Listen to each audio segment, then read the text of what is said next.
Over the last 13 years, I've lost 60 pounds and kept it off. Today, I'm going to review the 5 reasons why you're still overweight despite trying everything, leaving you frustrated and also questioning why nothing seems to be working anymore and lying awake 2 a.m. wondering if you're ever going to feel confident in your body again. By the end of this video, you know exactly what's been keeping you stuck. Finally start losing weight consistently and keep it off for life. If you have not subscribed to my YouTube channel yet, make sure you hit the subscribe button because I'm making a new video about weight loss advice for busy professional men every single week. I use these strategies to help dozens of men just like you lose up to 60 pounds and finally escape the yo-yo dieting cycle. If you're tired of constantly losing and gaining the same weight, I want to help you get to your healthiest self without giving up the foods that you love. If you want to lose the weight for good and become the most healthiest version of yourself, just like you saw with me in my client transformation in the beginning of the video, there's a link in the description and also in the comment section where you can apply for coaching with me, and we'll see if you and I are fit to work together, and I'll help build your game plan to lose the weight for good. The first lie you've been telling yourself is that you need more willpower to lose the weight, and you're telling yourself as well that if I were more disciplined, I'll finally lose the weight and keep it off. But you're still at the point where you're blaming yourself after so many years, and every single Monday you promise yourself that this time is going to be different, and by Tuesday you're just so exhausted, you are overeating after work and you're lying awake 2 a.m. in your couch with bags of chips and donuts, and you're telling yourself why you're not able to control yourself like everyone else is doing.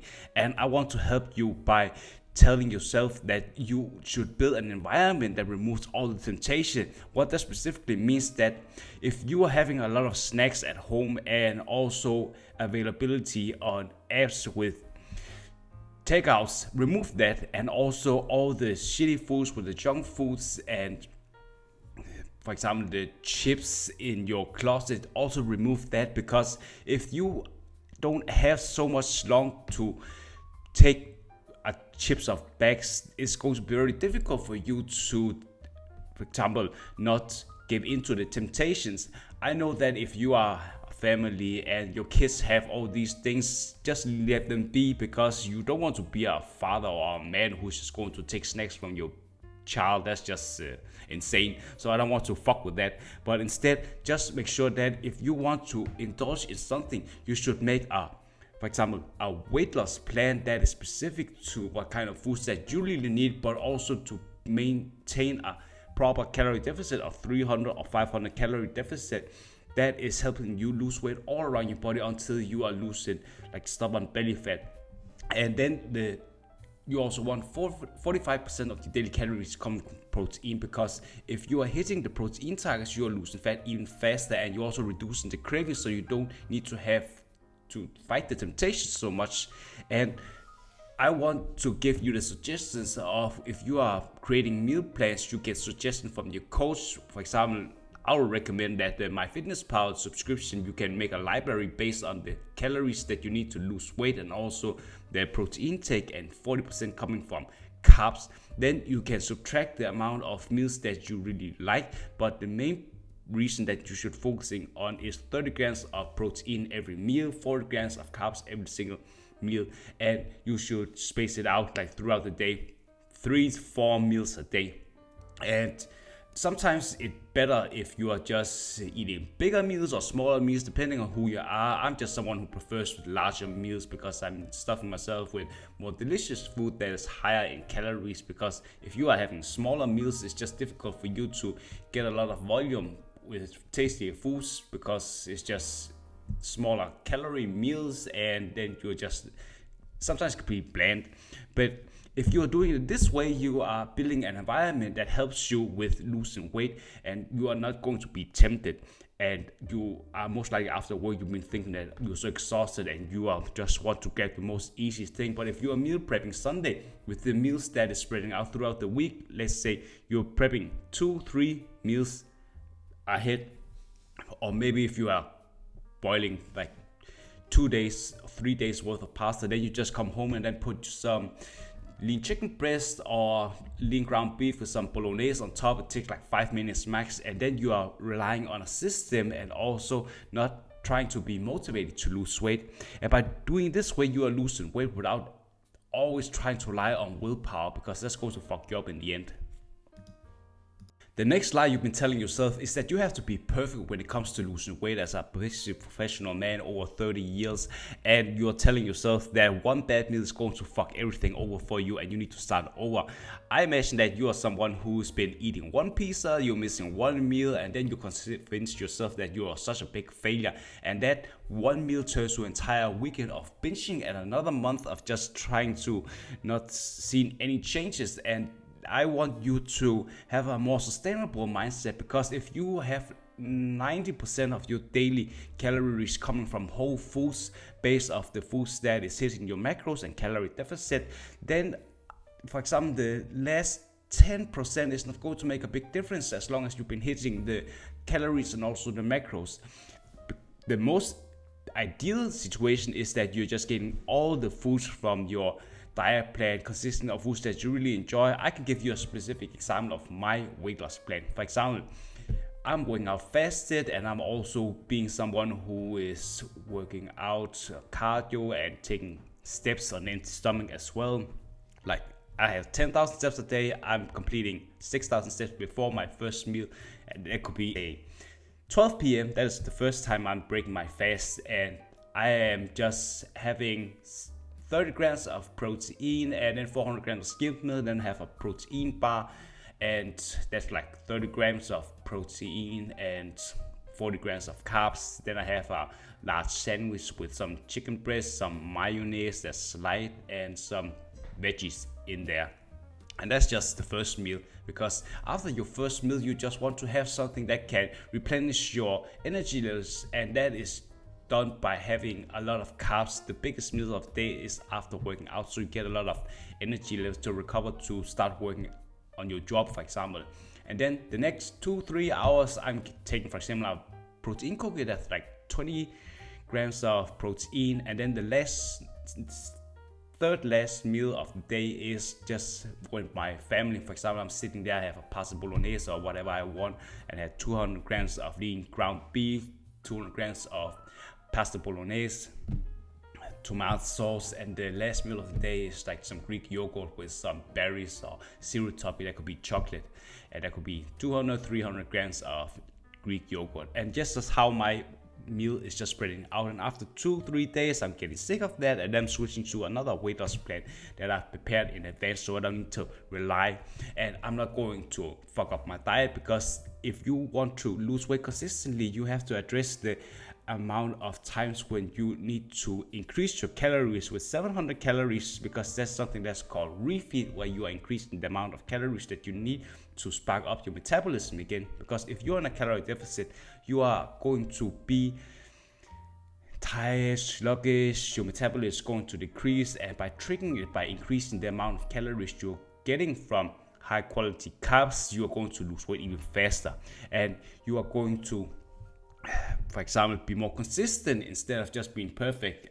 I'm telling you that you're not going to be perfect. I fucked up a lot when I was trying to lose weight, but I learned from my mistakes, and I was also accountable to my own success by talking with my coach, so he and I could figure out what the hurdles were and figured out how to be more better the next day. If you fuck up with eating 500 calories more, I'm not going to be so mad.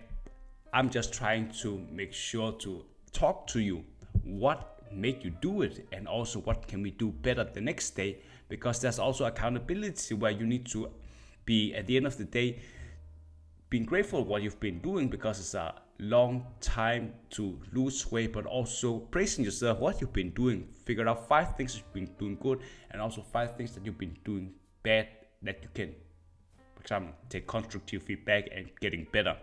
And by doing this, you're going to lose weight consistently without feeling that you are fucking up your diet.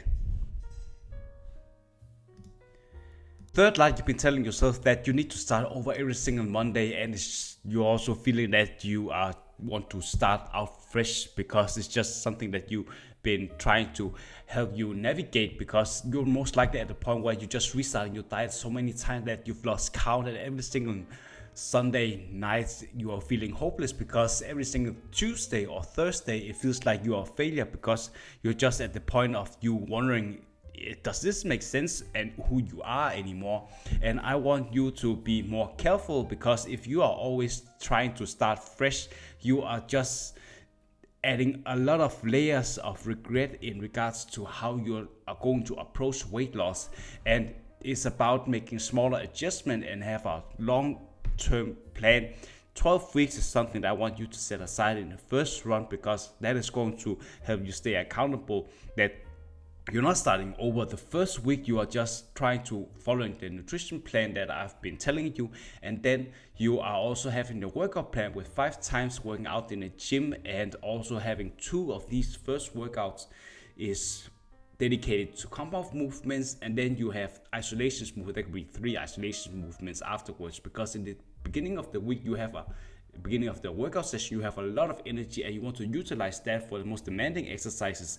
And then eventually when you get tired, you, after working out your shoulder, for example, you're working out the front part of the shoulder with military chest and a military press, and then you have one warm-up set that could be 10 to 12 reps, then you have 60 seconds of rest, then you increase the weight with 2.5 kilos, and then you have 3 sets that could be 12 kilos, and then you hit 1 to 2 reps before failure, because that's just progressive overload. And also have a good mind-muscle connection where you specifically target the front part of the shoulder.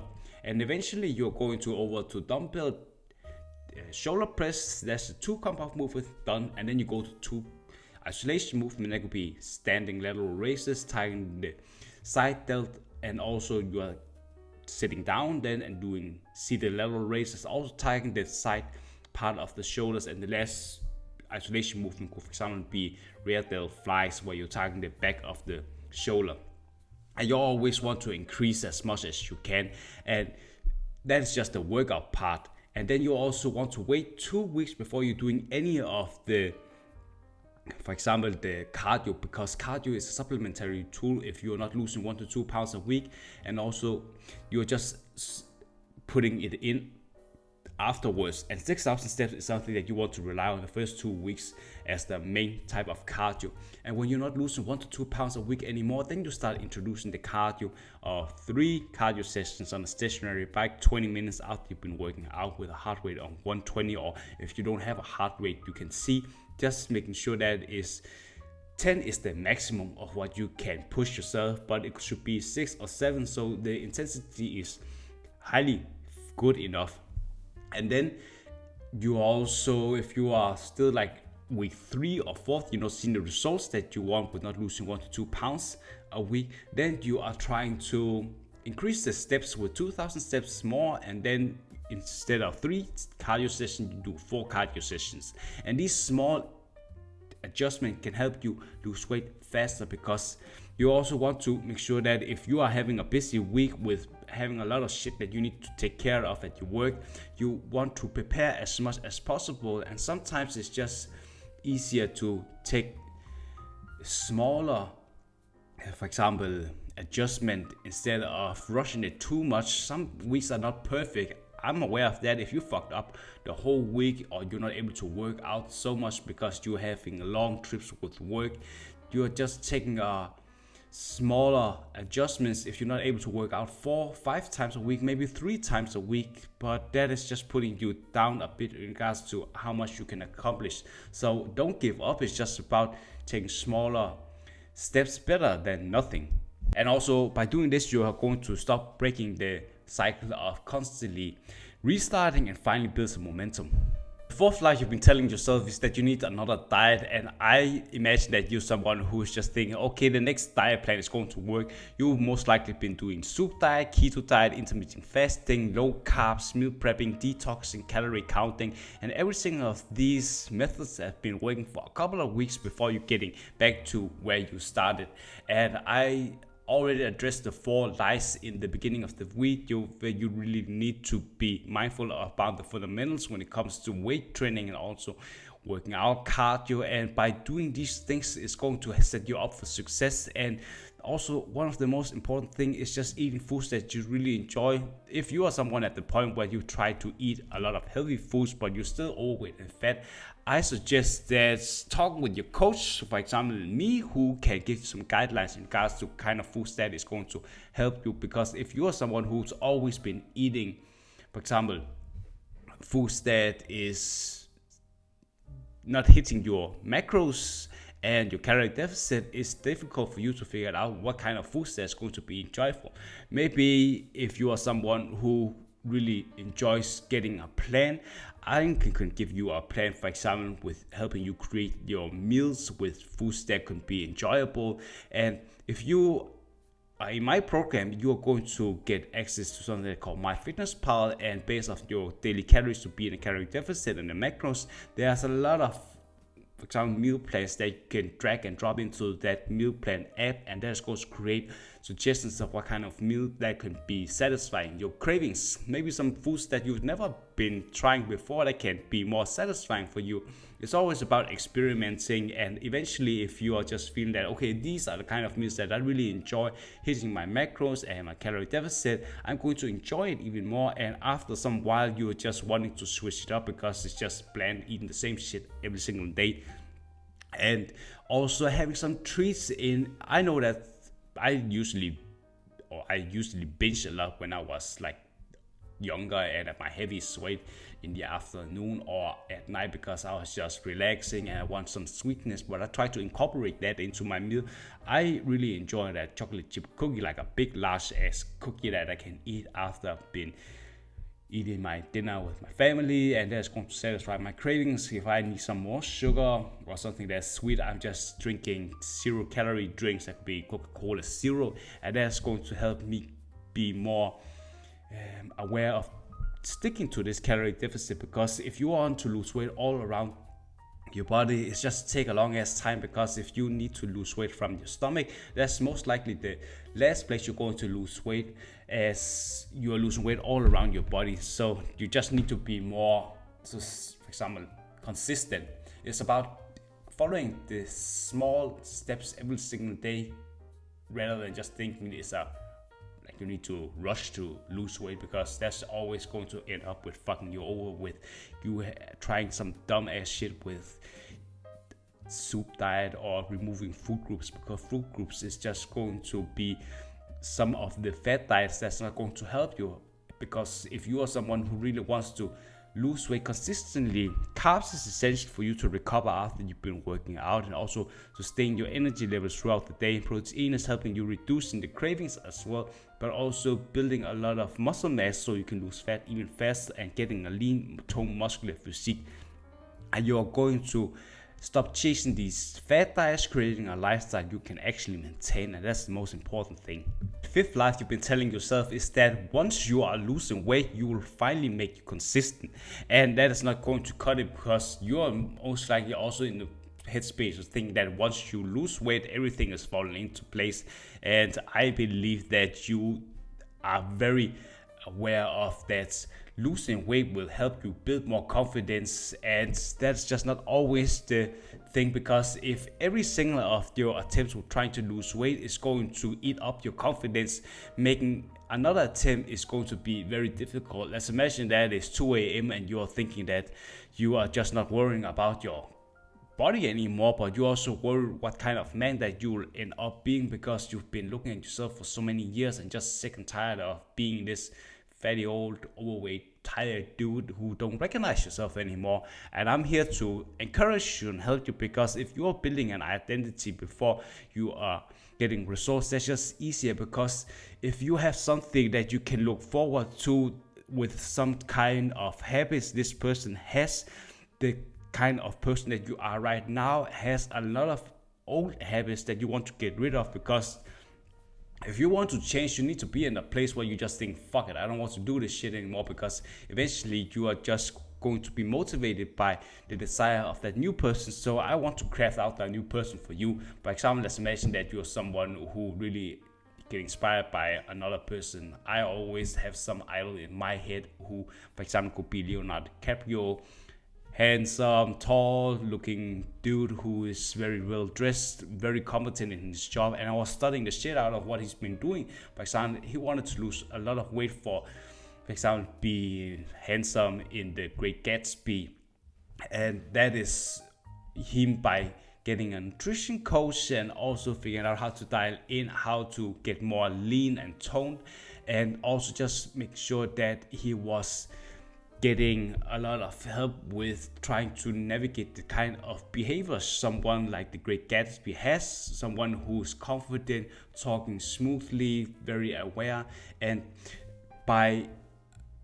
for you, if you want to attain some of these habits, you need to talk with someone who's in competence and also have a lot of the same attributes and can help you with. For example, me, when I was trying to get to that point, I'm not saying like a movie star or something, but I was trying to think, okay, if I want to dial in to look more lean tone, I need to work out with a nutrition coach. I got a national champion in bodybuilding in Denmark who helped me with that to dial in my nutrition plan, because I had no idea of how to do it my own, but also had some accountability that helped me, because some of the days were harder than others and I fucked up a lot, but eventually just learning that my fuck ups was something that could help me dial in my weight loss plans so be more sustainable. And also with the workout pass, someone also being accountable with creating a plan. I never knew anything about compound movement or isolation movement, because if I usually go to the gym, I'm working out 20 minutes on a stationary bike or a treadmill, I just think, okay, now I'm ready to work out, but I was so exhausted because of not having any energy to pump out the weights. And eventually these small habits were helping me transcending to the kind of person that I want, because if I also want to be more confident despite having lost a lot of weight, I need to figure out how to be confident. And these things was just me trying to be more competent at what I was doing. If I wanted to be more confident with doing the weights, for example, lifting it correctly, I need to study the shit out of how to probably have a good form from the videos my coach sent to me. And the more that I did it, the more internalized it was, and I didn't need to think so much about hitting the right part of the shoulders. And also these things is just helpful if you're someone who thinks, oh, I am still at a place where I want to binge eat, but if I'm thinking what would my ideal person do, so that stopped me from doing the bad habits that I used to. And I was also reflecting upon the day, like late at night, I was thinking what I've been grateful for, because if you're grateful for what you're doing every single day, figure out 5 things at least, that makes it easier for you to attach yourself to a new person, because you are being grateful, showing reflection, positive connotation of what you've been doing. And also, for example, praising yourself for things that you've never done before, and the more that you're praising yourself, the more confident you're going to be and the more competent you're going to be. And this is the way for you to keep a promise to yourself, and focusing on these things is going to help you be more healthy, celebrating the small consistent actions, and not just looking at the scale sometimes, because the scale can definitely fuck you over with. You are sometimes losing 1 pound a week and sometimes you are gaining 2 pounds a week. But the most important thing is just you trying to weigh yourself naked on the scale every single Monday, writing it down. You have 12 weeks to write it down. And then you also have measurements, picture of course you need to take a dump, and also because if you don't eat or drink anything first thing in the morning, you get the accurate number on the scale. And then you have, for example, measuring tapes around your body every 4th week, and also before and after pictures, you have someone who's taking pictures of yourself, like front, back, and side in the same lighting. And by doing this, you're going to be the kind of man who always stays lean instead of trying to stay lean. If you want to lose the weight for good and become the most healthiest version of yourself, just like you saw with me, my client transformation in the beginning of the video, there's a link in the description and also in the comment section where you can book a call with me, and we'll see if you and I are fit to work together, and I'll help you build a game plan to lose the weight for good.